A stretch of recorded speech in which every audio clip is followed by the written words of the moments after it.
మన ప్రభువును మన రక్షకుడైన యేసుక్రీస్తు నామములో మీ అందరికీ నా హృదయపూర్వకమైన శుభాభివందనాలు తెలియజేస్తున్నాను. దేవుడు మిమ్మును మీ కుటుంబాలను దీవించి ఆశీర్వదించునుగాక. ఆమేన్. సత్యం హెవెన్ మినిస్ట్రీ ద్వారా ఈ దినము మన అంశం, ఏ దీపము ఆరిపోకూడదు. మరి అంశము, ఏ దీపము ఆరిపోకూడదు. దేవుని ప్రజలారా, దీపము అనగానే మనకు తెలుసు. మనము మరి నూనె ఒక గిన్నెలో కానీ మరి తీసుకొని ఆ యొక్క నూనెను పోసి మరి ఒత్తి వెలిగించి దీపాన్ని వెలిగిస్తూ వస్తాం. మరి లాంతర్ అనే దీపాన్ని కూడా వెలిగిస్తూ వచ్చినాం. మరి గత 40 సంవత్సరాల తర్వాత మనం ఆలోచన చేస్తే మరి ఇంటింట్లో దీపాలు వెలిగించుకునేవాళ్ళు. ఆ యొక్క దీపాన్ని వెలిగించి పైన పెడితే వెలుతురు వచ్చేది. అలా మన పూర్వీకులు మరి అలా జీవిస్తూ వచ్చినారు. నా చిన్నతనంలో కూడా అలాంటి దీపాలను మరి వెలిగిస్తూ వచ్చినాం.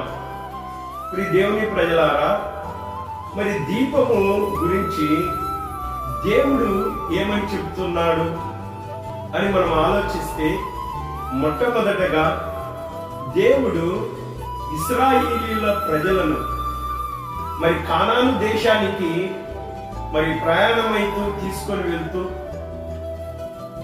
దేవుడు మోషేకు సీనాయి పర్వతం మీద మరి ఒక ప్రత్యక్ష గుడారాన్ని కట్టమన్నాడు.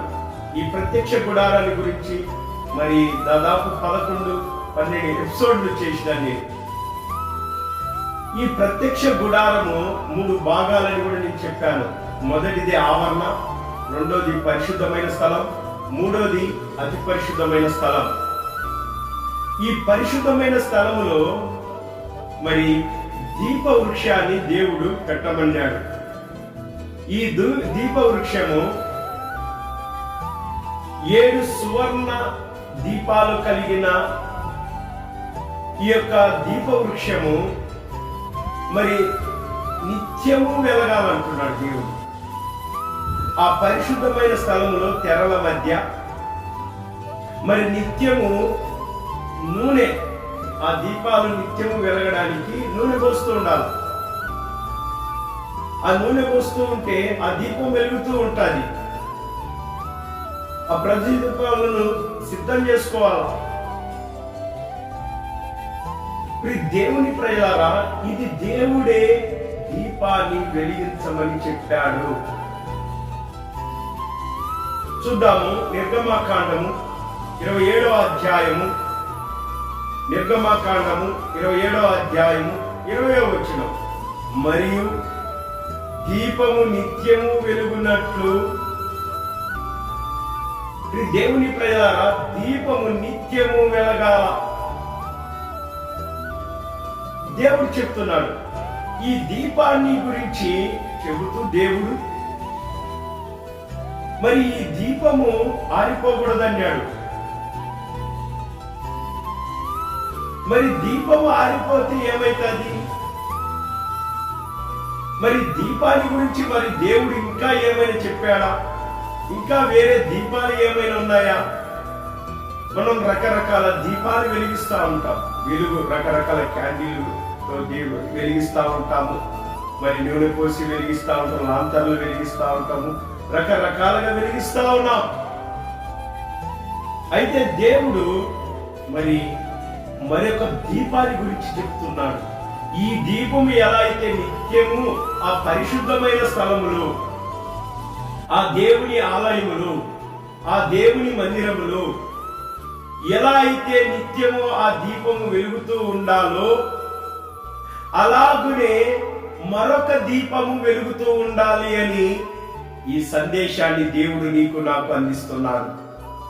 ఈ దీపాన్ని గురించి ఒకవేళ నువ్వు తెలుసుకోకపోతే దేవుని ప్రేలరా ఎంతో నష్టం కలుగుతాది. ఏది ఆ దీపము? ఎక్కడుంది ఆ దీపము? ఎక్కడ వెలిగించుకోవాలా? ఎలా వెలిగించుకోవాలో మనము ఆ దీపాన్ని గురించి తెలుసుకోవాలి. ఒకవేళ ఆ దీపము గాని వెలిగించుకోకపోతే చాలా ప్రమాదం ఉంది. ప్రియ దేవుని ప్రజలారా, ఏంది ఆ దీపము, ఎక్కడుంది ఆ దీపము అని మనము గమనిస్తే సామెతల గ్రంథము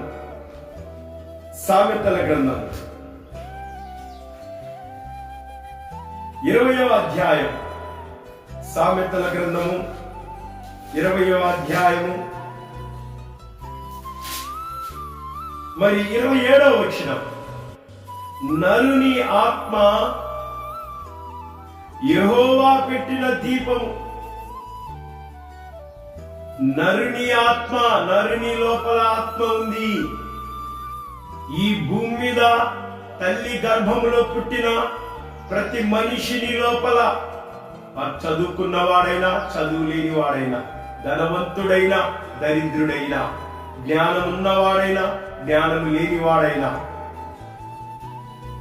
పేరున్నవాడైనా పేరు లేనివాడైనా, ఎవరివైనా సరే నువ్వు, నీలో ఒక ఆత్మను దేవుడు పెట్టాడు. ఆ ఆత్మ ఏంటంటే దీపము. నరుని ఆత్మ యెహోవా పెట్టిన దీపము. ఇప్పుడు ఈ దీపము నిత్యము వెలగాల నీలో. ఒకవేళ ఈ దీపం ఆరిపోతుందా, మనము నూనె పోయకపోతే, ఆ యొక్క ఒత్తిడి సిద్ధం చేసుకోకపోతే మరి ఆరిపోతుంది ఆ దీపము.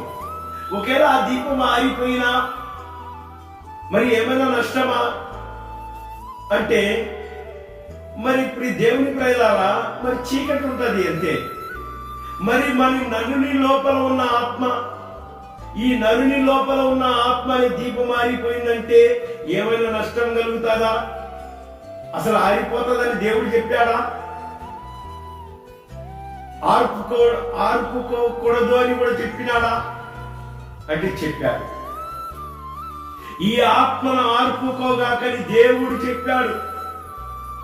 మరి 1 తెస్సలోనికలకు రాసిన పత్రిక 5వ అధ్యాయం, 1 తెస్సలోనికలకు రాసిన పత్రిక 5వ అధ్యాయం మనం గమనించినట్లయితే 19వ వచనం,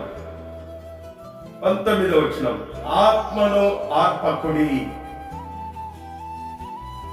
దేవుడు ఆజ్ఞాపిస్తున్నాడు. ఈ మాటలు వినిచున్న ప్రియ దేవుని ప్రజలారా, ప్రియ సహోదరి సహోదరుడా, అమ్మాయ్యా, దేవుడు నీతోనే మాట్లాడుతున్నాడు. నీలో ఒక ఆత్మ ఉంది. ఆత్మనే దీపాన్ని పెట్టాడు దేవుడు. ఆ దీపమును ఆర్పుకోగా కడుతున్నాడు. ఆత్మను ఆర్పకుడి, ఆరిపోకుండా చూసుకోవాలా. ఒకవేళ దీపం ఎలా ఆరిపోతుంది? ఈ ఆత్మ, దేవుడు పెట్టిన ఈ ఆత్మ, నరునిలోని ఆత్మ మనం ఎలా ఆర్పుకుంటాము, ఎలా ఆరిపోతుంది అన్నది దేవుని ప్రజలారా మరొక ఎపిసోడ్ లో మనం చూద్దాం. దేవుడు మిమ్మును మీ కుటుంబాలను దీవించి ఆశీర్వదించుగాక. ఆమేన్. మరి ఇలాంటి ఆధ్యాత్మికమైన సందేశాలు మరి అనేకం మీరు వినడానికి ఈ సత్యం హెవెన్ మినిస్ట్రీ, సత్యం సర్దార్ అని యూట్యూబ్ ఛానల్ను మీరు సబ్స్క్రైబ్ చేసుకోండి. మరి అనేకమైన సంగతులను తెలుసుకొని ఆధ్యాత్మికంగా మరి బలము పొంది మరి నిత్య జీవము, ఆ పునర్జన్మను, నిత్య రాజ్యాన్ని పొందడానికి దేవుడు అట్టి కృపను, ధైర్యతను మీకు మీ కుటుంబానికి దేవుడు అనుగ్రహించుగాక. ఆమేన్. అందరికీ వందనాలు. God bless you.